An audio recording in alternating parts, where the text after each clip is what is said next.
This episode is going to be a good one. I got to tell you, we got into what he has seen out in the trenches, working with over 1,000 brands in the CPG and beverage space, what makes or breaks good companies, some darlings he's seen along the way and some duds, and really deep into the thinking that you need to have to be a successful brand in the space. I think you'll get a lot of value out of it. And wherever you're listening to this episode or watching it, be sure to subscribe, be sure to sign up, be sure to tune in for other great episodes just like this. You can also go into the show notes and sign up for our email newsletter. We're definitely going to be doing some unique things, giving you some tidbits that I think you can use along the way. So make sure you sign up and that you don't miss out. Hey everybody, this is Consumer Packaged. I am your host, Adam Brown, and on today's episode we have Ryan Lewendon. He is a partner at the Giannuzzi Group, a Tulane grad, a Brooklyn Law School alum. Little known fact, I'm an alum there for 29 days. So we have that in common. And a New York City resident like myself. We're here filming today live in New York City. And without further ado, let's get into the show. Ryan, thanks for being here. Hey, thanks for having me, Adam. So in your own words, what does the Giannuzzi Group do? Right. So look, the Giannuzzi Group's a law firm, first and foremost, and that also sort of adds sort of a business aspect to it, right? We're deep in the consumer products industry. But what sort of we offer that really no one else does is that we sort of are a start to finish solution, right? Like we can get involved with you kind of like when you're starting up pre-revenue revenue. But our experience is all the way down the line until a sale of the company. So, the gap in the market we sort of fill is there's the big guys that sort of can't work with you early, and there's the startup lawyers who might not have the experience and the sort of foresight down the line to give you that strategy and advice and work with you on the bigger deals. We're a solution that you can come work with us, grow with us, 7-8 years through every sort of step along the way until an eventual exit. And so what we're adding along with that normal legal work is we're adding the insight and the experience of, hey, I'm doing my Series A. What do I need to give away or not give away or negotiate, not just to finish my Series A, which is obviously super important, but to put me in a better position for my Series B, my Series C, and my exit now. And so it's that sort of down the line experience and sort of insight that we offer from an early stage and a late stage that really sets us apart from everywhere else. That makes a lot of sense. And it's funny, somebody asked me recently, what would I like to do if I wasn't doing what I do now? And I feel like I would like your job.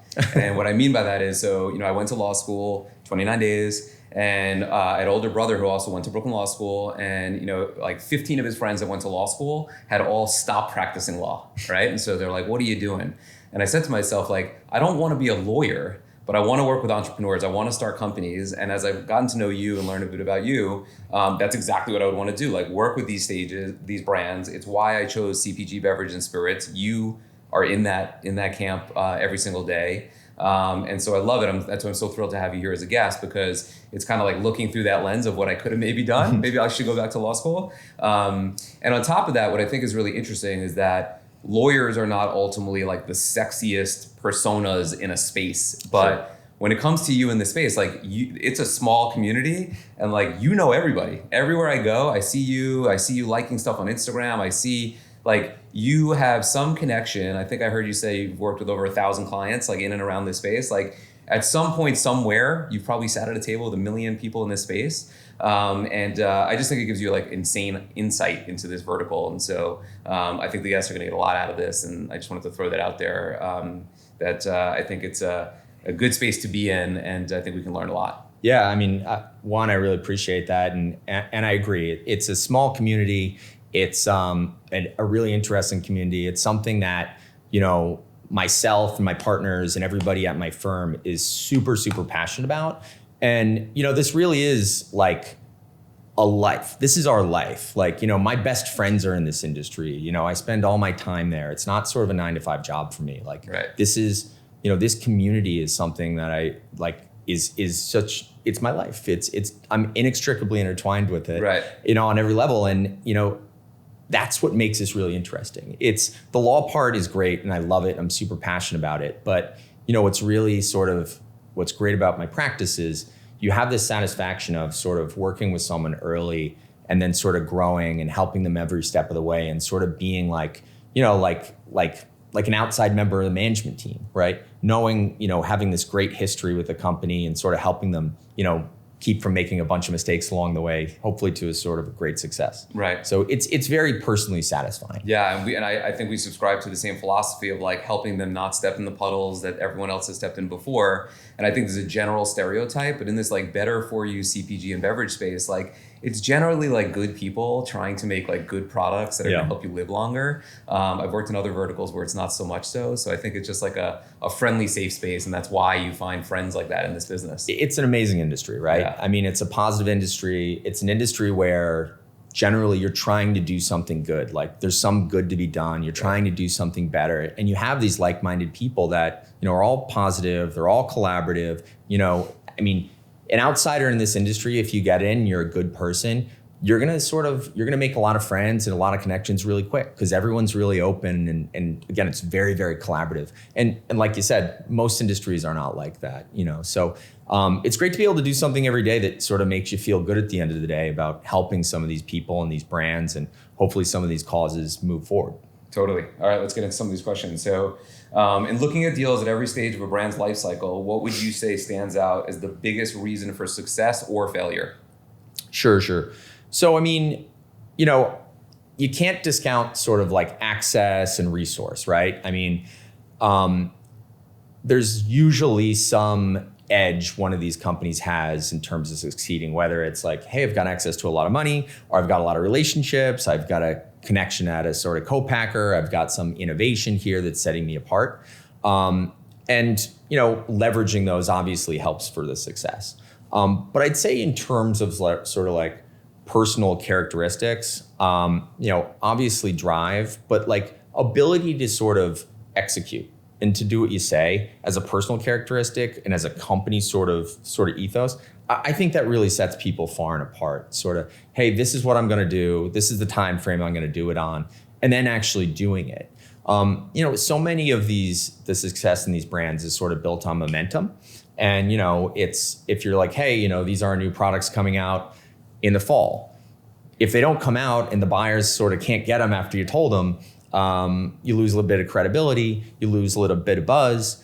Some of these products are sort of very, they're bleeding edge. Being first to market is, so important sometimes. And, if you got a keto product coming out and keto's sort of on fire and it takes you another sort of 18 months to get it done, people might be less interested in that. People might be on to the next thing. So being able to do what you say and being able to do it on the time frame that you say you're going to do it on, I've just seen sort of across the board when I've seen successes, and I've seen hundreds of them at this point, I do find they have that common denominator, both as sort of, a personal characteristic from the founders, but also sort of an ethos from the company, working together. Right. And would you say, vitamin water aside, is there any like just brand that came in and just punched above their weight, just like crushed and outperformed, that you were just like blown away by how that jockey and horse executed? Yep. A few of them. I mean, it's funny. I've been thinking a lot about like, sort of the late 2000s and the last financial crisis when I was, much earlier in my career. And, I remember Vita Coco, right, at the time was, one of three. There was ONE, there was Eco, and there's Vita Coco. And I remember, Mike Curbin was there and, he said, look, Coke and Pepsi came around the coconut water sort of circle, and I spoke to both of them, and, Coke made a bet and Pepsi made a bet, and I'm sort of the odd man out, right? And, he, at that point, like people were looking at coconut water like, oh, Vita Coco is going to get left in the dust. And, what he did is something really innovative is in terms of celebrities, he kind of made the next evolution in sort of celebrity partnerships when, he developed a funding round that was led by, Madonna and Ashton Kutcher and Demi Moore and a bunch of other people. And they invested in the company and they did a press release about it. And, he found and innovated another way to sort of move everything forward. Right. And, from there, I think took the lead and has never given it back, right? Despite sort of the fact that there was no money around, despite the fact that sort of the majors had sort of, picked other horses, and the fact that, everybody had written that brand off, he dug down, found angles that people weren't looking at, found ways to get ahead, and sort of kept doing that over and over. Right. More recently, I'd say there's a great company called Your Super, which is these, they're based in Venice, these great superfood mixes. And it's founded by a couple, both from Europe. And they had the company in Europe and they were doing, decent revenues. And, they came and sat with me in the conference room and they said, hey, I'm bringing this to the US and this is my plan. And, I'm going to, sort of leverage these things. And, I believed them, but, I also saw they had competition against tons of different powders. They're a European business. They were coming to the US, which, works, but sort of marginally. And, what they did is they came to the US and they raced out to sort of millions of dollars of revenues, kind of right off the bat, kind of skewed like all the sort of normal conventional stuff, no retail, direct to consumer. And, what they were really able to do that I didn't see at the time, which is such a testament to them, is they were able to build like this amazing community around the products, right? And they were able to build this amazing like fan base based on their sort of ethos of sort of really clean ingredients, traceability, sourcing from sort of like really non-commercial places and having sort of the best quality, and then sort of tying that into here's some recipes, here's how you integrate this into your life a bunch better, digitally. And that fan base is what really propelled them and really made that success happen. Where if you looked at sort of the other metrics, there wasn't anything really setting them apart, right? Outside of the work and sort of the way they were able to mobilize their fan base and build a fan base. Right. Those are two great examples. And I learned pretty early on when I got in this space that it was like, if you have a beverage brand, it's either Coke, Pepsi, or Dr. Pepper, yep, or you're out, right? Yeah. And I was like, whoa, like that's crazy, this exit. And that's a certain goal, right? And I love hearing a story about somebody that just not getting a date with one of those two players, yeah, went out and did it. And then the other one I think is like the real truth in this business, like, and I don't know the brand and I don't know where they're at now, but like, what's their narrative? They're obviously real. They obviously care about it and they're passionate about it. So they're not faking, like, how can we market this thing we don't believe in? It's probably coming out of their pores. Mm-hmm. So the founder story, the recipes, the way of life really resonates. And it might be okay to be a $10 million business or a $50 million business and not ever necessarily sell out and have that huge exit. And so I think brands really have to think about, like, what is the end goal? Like anything else that you would think about in life, what is the outcome that you're looking for? And then what is the playbook of anyone that has maybe done that before? Yep. And then can you put out effort that would be commensurate with that and make that happen? Yeah. Right? Look, and I totally agree with that. And I think one of the hardest things, an early stage sort of fast growing brand can do is that planning, that high level planning, right? Because so many people are worried about, hey, how am I going to make payroll? And then so many people are worried about, hey, how am I going to make my next round of financing? Like, what's that going to look like? Where am I going to find that? It's easy to lose track of those bigger picture things. But today, in a day where, fast growth, high top line growth is valued less, and being sort of more of a stable and, somewhat profitable or pathway to profitable business is valued more by acquirers, and where sort of like your fan base and your customer base and your platform is more and more becoming what's important than just, looking at your top line sales. Keep like having that sort of high level perspective the whole time when you have all these sort of short-term goals dragging you down, I think is one of the hardest things to do, but also probably one of the most important to long-term success. Totally. Not just selling the company, but also attracting all those partners along the way, whether it's investors or sort of advisors or sales partners, bringing people into that fold. Right. You need that story and you need that sort of corporate ethos to really attract and motivate and get people passionate about it. Yeah. It's a good segue to the next question I was going to ask. At what stage does a brand need to get legal representation? Or, you guys are lawyers, but like it sounds like you're more than lawyers. It's like legal and some advice, investing, and like it's thinking more than just what you would think of a lawyer. So how early should someone get someone in their camp that thinks that way and could potentially help? Yeah, I'd say. So I think the answer to how early, is as early as possible. But I think the real question to ask is how much of legal representation do I need, right? And how early? Right.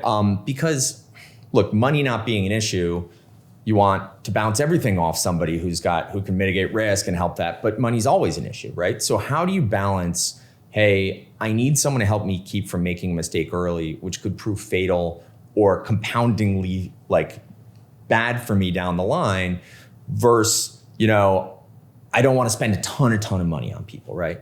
And, one thing, I do and the lawyers in my firm do, which I think is interesting, unique, is like, I have different ways of thinking, right? When I'm working with my clients that are, billions, hundreds of millions of dollars in revenue or value, there's a certain type of lawyering that you do because it's necessary. You got to cross every T, you got to dot every I, you got to act like a big firm lawyer, and you got to sort of check every single box, right?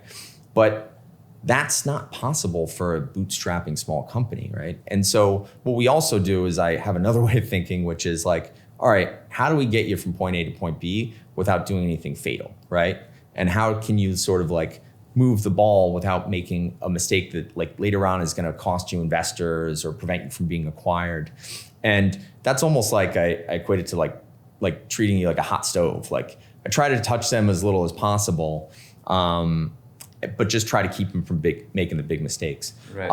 And finding an advisor who can help you prevent from doing that. And sometimes it might not even be a lawyer. It might be an entrepreneur who's done it before, right? And who's come across issues like, hey, you got to own your recipes or else you can't sell your company. Right. Or like, hey, you got to file your trademark now because if somebody swoops in and steals it in Australia or something like that, you're going to have less value.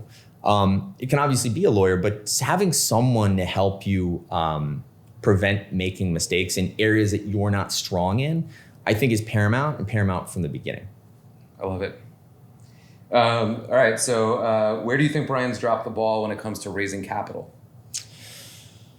Yeah, so I mean, there's obviously tons of things you can do wrong in raising capital. I think one of them is sort of waiting to your cash burn or to your reserves are too low, right? There's always the give and take, right? So you want to raise money when you're doing the most you can in sales to get the best valuation, so you have the least dilution, right? And that's great, and you should always do that for the most part. But a round of financing is not the end game, right? Being acquired is eventually the end game. So being successful in a round of financing that sets you up for failure in the future is like winning a battle but losing the war, right?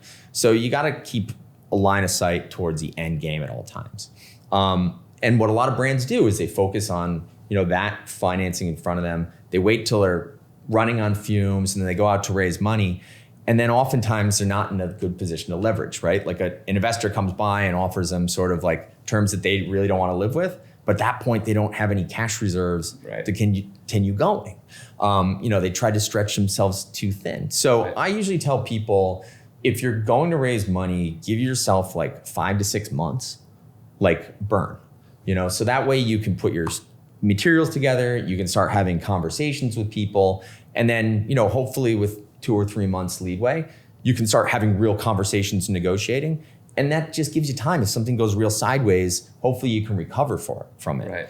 But most people, again, they're trying to stretch themselves to get that, $1 million or $2 million more in valuation to prevent the dilution. And sometimes it really backfires on them. Right.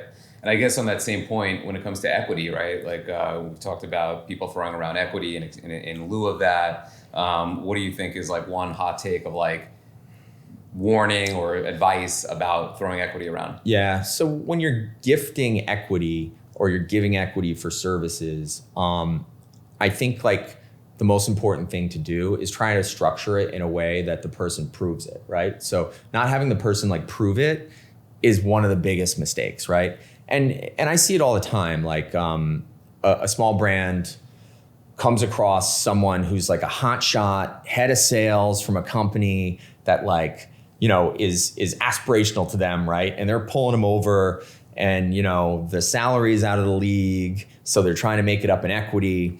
And the salesperson's like, look, I'm stepping down on a smaller company. I need it all up front. You got to give it to me right now.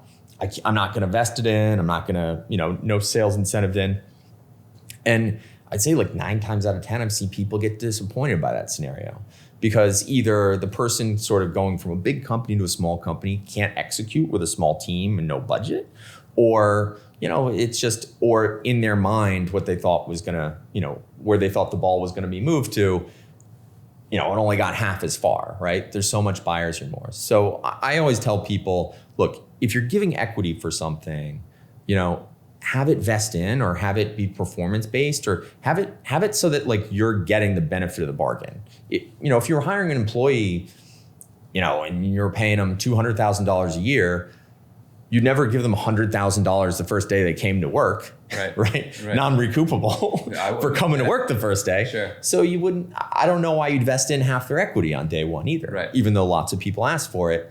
And I think it's very telling, like when you're talking about incentive equity and someone's saying, look, I need all up front, I need half up front, it's not worth my time to deal with like hitting incentive points or not. It's too complicated. They're sort of telling you right off the bat, like, hey, like if it's not worth my time to deal with vesting the equity on performance, they're probably not going to put in the effort and the time needed to get the results that you're looking to get. Totally. Conditioning any sort of grant of equity on getting back what you thought you were going to get back, I think saves you a lot of heartbreak, a lot of remorse, and a lot of dilution in the long run. Right, and I think this is one of those things for me, because I've done some of these sweat equity deals and most of them don't work out. And I find that you have a lot of good entrepreneurs in this business. So like they're generally good jockeys. Maybe they even have a good idea, but they're not super sophisticated in a lot of these different intangible areas. So they almost like, it would be like me talking to my financial planner about like some advanced financial instrument that I don't really know about. Yeah. I actually, as confident as I am and cocky, I go super dumb. Because I'm like, tell me everything I need to know about this IRA versus that. Because like, I don't want to flex. Maybe I did when I was like younger, but like, I don't want to flex on something I don't understand. Like, this is really important. And then there's like some strategic salesmanship that I think maybe comes with years, some gray hairs, that, and maybe that's why you need representation. Like somebody like you could be like, listen, before you just throw around equity, like think about, there's other vehicles, there's other incentive-based things that you could do.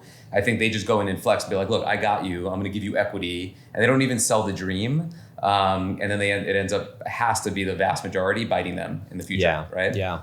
Look, I mean, I think equity and everything else for an entrepreneur, you need to put people around yourself who fill in your weaknesses, right? If you're coming from a marketing background, you need somebody who can help fill in the sales and the operations and then the corporate and the equity and the financing stuff. If you come from a finance background, you need someone who knows marketing. You need someone who knows, you gotta put people around you that fill in those weaknesses. And I mean, the equity and the financing piece is huge, right? I mean, I find it is something that oftentimes gets overlooked as part of running the company, just because people figure it's a necessary evil. I'll find an investor, they'll tell me what I'm worth, we'll come to an agreement, and we'll go forward that way. And that's just it's just a mistake in thinking. I'm not exactly sure why it's dropped off, but I think fundraising and sort of conservation of equity is probably one of the top 4 most important things an entrepreneur can do to become ultimately successful. Right, makes sense. So what's your favorite or least favorite part of your job? Yeah, I mean, favorite part of my job is easy. Like I get to be like really get my hands in the dirt with lots and lots of different companies, sort of be big parts of lots and lots of different companies around a broad sort of spectrum and a broad category, and sort of be part of these success stories. And it's super fun, and it's, fast paced, and it's exciting, and, it's great, and it's sort of super rewarding. And again, as I said, I get to be like interface with all these great people in this industry. Least favorite, I guess, is, it's probably like most things. Part of what's great is part of what's bad. I mean, obviously, legal business is tough. It's a lot of hours. It's a lot of managing people. Like I said, this is my life. There's never really vacation. There's never a break from it. There's never really unplugging when you're sort of working with this many people, which is sort of the other side of the coin. But I'd say, probably my least favorite then for sort of the, the work aspect is, is not everybody succeeds, right? And sort of helping people, land in sort of the best worst position that they can land in, right? Yep. You never, and look, I love to do it and I care about all the people, all my clients, and like I obviously do it for them, but you never like to see that, right? Like you wish everybody could succeed, but unfortunately they can't. And so sort of emotionally, that's probably the worst part, right? Like Totally. the people you really care about and love and you've worked with and that have really sort of given it their all, not getting the result that they wanted one way or another. To me, that's the part that is probably the most taxing. Emotionally. Yeah, I would say I'm on the same page with you, and I'm definitely less so because, from the legal point of view, you're in there, you're like really letting your hair down. You probably even know more than I do about some of these brands, but I think it's similar. A lawyer in the service providing that I do, or a doctor, I talk to my brother, like the upside is all the great stuff that you do for people. The downside is like the death and like cancer and right. And that's most of it because there's like so many scary things out there. So a lot of these companies, I would imagine you work with, and it's like, you might know they're about to not make it, and you see that coming, or they went out of business, and you have to like wrap things up or close them down and unwind the business as a lawyer, and so that's got to be super taxing. Yeah, I mean, look, what's beautiful about sort of independent, fast-growing consumer goods businesses is that like they're not businesses for the people who start them. They're like their children, right? Like their hopes and dreams are wrapped up in them. And when those things go great, it's amazing and it's like so exciting and it's so cool and like you feel so great for all those people. And then when they don't go right, I mean it's really sad and it's it's tough. For sure. So I mean, look, I'm not a doctor on a surgery table, totally. But it's still sad and it's still tough. Agreed. All right, so let's jump into some of these unpackaged questions. So you went to Tulane, as I mentioned earlier, and do you think there's anything specifically that like you learned at Tulane that set you up for today? Absolutely. So like, I mean, well, maybe not Tulane, but like living in New Orleans, right? So like, when I was in New Orleans, I used to work at this bar called F&M's, which is like, kind of like a local bar, a locally famous bar. And, I was a manager there for, a year or two. And I remember sort of starting to see, and this is sort of like the early 2000s, I started to see sort of the change in people's consuming habits, because that was sort of around the time where like more craft beers were coming out and sort of more crafty alcohol offerings were coming out. And from sort of the imbibing perspective, I started to see, so like people didn't want a Miller Lite anymore. They wanted an Abita Amber. And I started to see people sort of coming in being like, hey, this is my new sort of hybrid alcohol that I've got, that's like a little dip. That's not a Absolute vodka or a Tanqueray gin, right? And so my interest in sort of like independent and sort of fast growing consumer products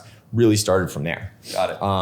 And that just New Orleans in itself is just such a, it's a food and beverage city, right? Right. That people really take food and imbibing and drinking, and they take it really seriously. Yeah. There's so much focus and love and attention spent to it. Did you know that going in, and that's why you picked I did not. Okay. No, I didn't. I did not. And so it was surprising, and it was a great education. It was a great education in food, and it was a great education in sort of enjoying and loving food and drinks. And fun place to go to school.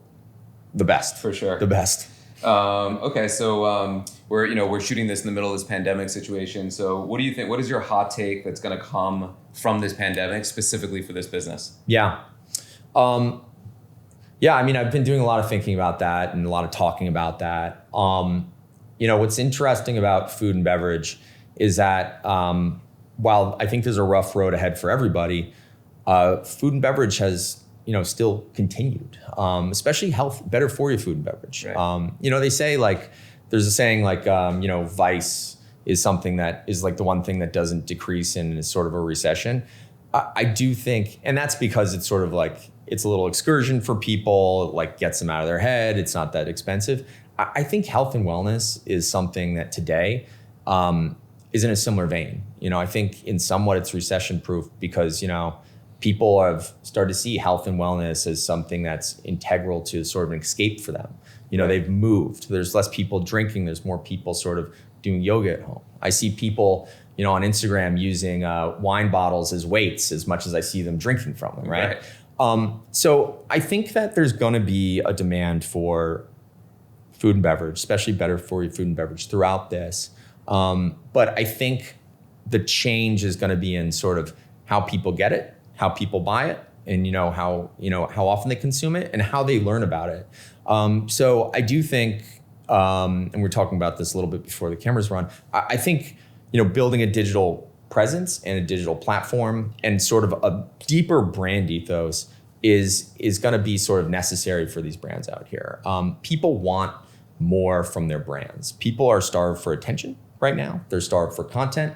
They're starved for just general stimulation and sort of things that are offering sort of something bigger than just the occasion that you're using it with. Right. are going to really resonate with people, and sort of offerings that they can integrate into their life and sort of from a functional standpoint, I think are going to resonate with people. Right.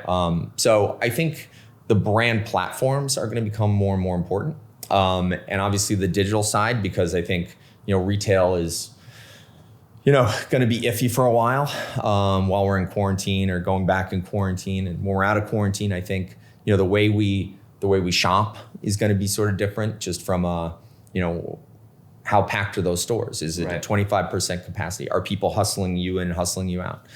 Do you want to do that? Or when they're offering curbside pickup, do you want to do that when you can get so many things shipped to your house? So I think that sort of natural progression that's been happening over the past 10, 15 years of just experiencing and discovering things digitally as opposed to sort of in the store is going to accelerate and is accelerating now because of this.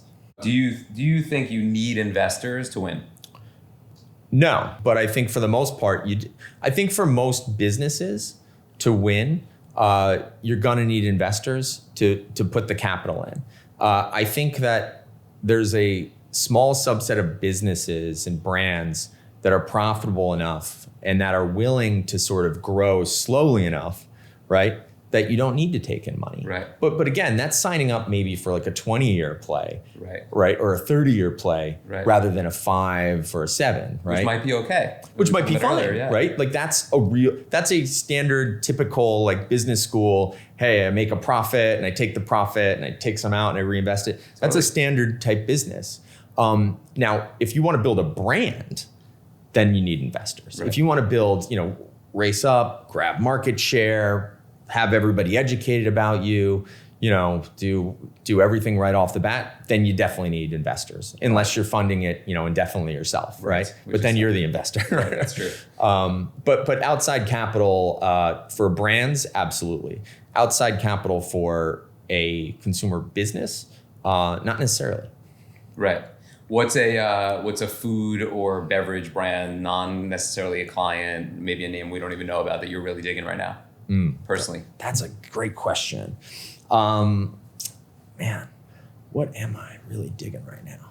What I love is some of because pandemic, I'm obviously drinking more at home, and period. Same. A lot of the functional type products out there, like the Flying Embers, sort of hard kombuchas, or Pulp Culture, which is sort of like a functional sort of a tea, sort of apple cider based product. I'm loving those. It's making me feel a little bit better about sort of drinking so much while I'm stuck at home. Totally. The taste is great, and I love that there's sort of an effort to sort of make something that historically been just viewed at as bad for you a little bit better for you, right? Totally, and first of all, I feel the same exact way, and I think that what I'm noticing a lot, and I would have to imagine you probably 10x me in the way that you network in this space. This like going out and just like getting hammered at a bar and like drinking like Jameson and like beers like you did in college is like less attractive these days. I'm invited more and more to like not only alcohol, but like workout meetings, bike hike meetings, even in New York where it's less so. It's obviously more in California and Colorado, but like let's get together and have that. And then the sort of crossroads of that is a functional, let's not get hammered, but let's try a new like house or a new type of alcohol, new type of spirit that's not meant to be debauchery. It's more about social, and that you can actually have a functional conversation instead of getting so hammered we don't actually remember what we said. Yep. That old boys club, and we're probably on the tail end of that given our age and living in New York City, is going that's more people older than us and younger than us is certainly more that and more functional beverages. Oh yeah. I mean, look, I totally agree. I mean, the days of binge drinking are really coming to an end.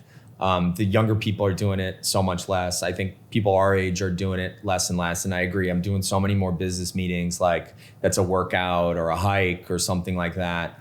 And then you even see some of these gyms like Grit down on 16th Street, which is like, like a boxing concept, but then they also have a bar that's like doing sort of like healthy like beverages in, and on the way out they'll have like a hard kombucha, or they'll have like like a gluten-free vodka shot or something like that that are merging those two, right? But it's all more in moderation. It's all sort of a focus on sort of like better ingredients, functionality, sort of less sugar, less calories. Let's do less bad for you when we do this, and I think that's a super positive, obviously overall, but in just terms of my lifestyle, I mean, I'm happy to wake up with less and less hangovers. For sure. Any CPG or beverage brand that you like grew up on that is like completely out of your life right now, but you're shocked because it was just such a big part of like your younger life? Man, yeah. I mean, I guess stuff that, plenty of them. Right. I'd say if you asked like a 7-year-old Ryan Lewendon whether he'd never eat Captain Crunch berries again, after he was like 9 or 10 or 12 years old, I probably would have thought you're crazy because I love those things, but it's not something that I would like ever touch again. Right. And you've even seen in that area, you've seen like the Three Wishes and the Magic Spoons of the world sort of trying to explore that area and reinvent it for today's consumer. But I think that's the big one, is like both of those two categories that we just touched on. Like there was this sort of like better for you set that was like early and like hippie-esque in the 70s and 80s and Whole Foods, and then obviously Kind came in and Daniel like did all this. He like made a statement in the store, and now every store is doing the core stuff, the bars and all that kind of stuff. It's the pressing out of the cereal, the alcohol, all better for you, because it's not a fad anymore. Keto might be a fad, but eating better food and caring about your labels is not a fad. So at every touch point, you don't want to only eat healthy snacks during the day or meals and then eat like crap in the margins, or drink something that's going to make you feel terrible with a lot of weird ingredients in it. So I think that's a nice white space. And it's crazy to say because like it seems like there's a new brand every day, but it's because there is like still some stretching that you can do, especially at a competitive price point, right? Like I feel like reaching middle America, not just New York and LA, and coming in at that is like a nice way to go. And it seems like we're headed there. So that's exciting. And it's funny, I told my kids about Twinkies the other day, and then we like looked it up and like saw the like you couldn't like, like what is this thing? And it lasts like 22 years or some crazy thing. Yep. So I'm glad, I'm better off that we're not eating those things these days. Yeah. I mean, look, and I agree. I think there's still a lot of room to sort of grow in both the center of the store generally, and sort of innovation and sort of improving some of that better for you stuff, but also in this sort of indulgent in the confectionery areas. Smart Tart, which is like doing better for you Pop-Tarts, and you got the Smashmallows of the world, sort of reinventing the marshmallows. Places that aren't necessarily good for you, but like people still like to indulge, but like better making options. That a bit better for you. I think there's a lot of room to sort of run in those areas still. Totally. Any parting notes or thoughts that are on your mind as I'm sitting here today?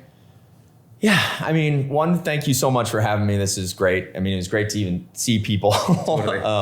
but great to have a conversation about this. And, I guess just for everybody, hang in there. I think, I think in this sort of better for you CPG world, we're in for a rough ride like everybody else, but, people aren't going to start eating worse. Like the consumer products, the better for you consumer products industry still is a strong industry that's going to move forward. And the people that come out on the other side of this, the people that survive this tough time that come out on the other side, are going to sort of be battle tested, and they're going to be some of the strongest brands, going forward that we find. I found it in the last financial crisis, the sort of the Hints and the Happy Babies and the Siggies of the world that were able to make it through those on the other side became some of the most iconic brands. And the people that are building their brands now, whether they're sort of like launched and they got to do their first round of financing, or they've got like they've done a number of rounds of financing. They're trying to make it through. The people that survive are going to be the sort of the brands for the next 50, 100 years that come out from this. So. Totally. And I would say, like, I was speaking to a brand the other day, and they're such on that chase to like either like get a major cash infusion or like get bought by somebody, and they're not even close, right?